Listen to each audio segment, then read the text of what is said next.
يا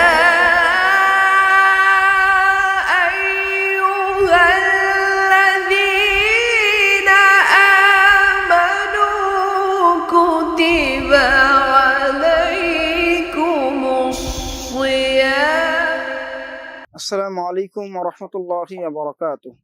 الحمد لله وحده والصلاة والسلام على من لا نبي بعده أما بعد. আল ইতিসাম টিভির সম্মানিত দর্শক মণ্ডলী, আমরা খাওয়ার সময় খাওয়ার নিয়ম না জানার ফলে খাবার গ্রহণের সময় ডান থেকে, বাম থেকে, মাঝ থেকে, পাশ থেকে বিভিন্ন জায়গা থেকে খাবার গ্রহণ করে থাকি।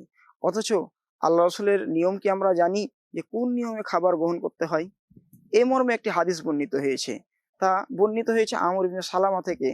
তিনি বলেন যে আমি আল্লাহ রাসূলের ঘরে ছিলাম, এমন সময় খাবার গ্রহণের সময় আমি সব জায়গা থেকে খাবার গ্রহণ করতাম, তথা ডান থেকে, বাম থেকে, মাঝ থেকে সব জায়গা থেকেই খাবার গ্রহণ করতাম।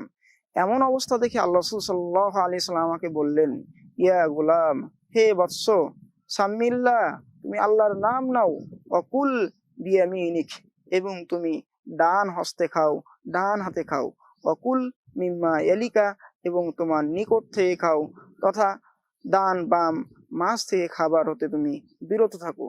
হাদিসে বোঝা গেল এবং হাদিস থেকে প্রমাণিত হয় যে মানুষ যখন খাবার খাবে তখন তার পাশ থেকে খাবার খেতে হবে, ডান বাম মধ্যখান থেকে খাবার খাওয়া যাবে না।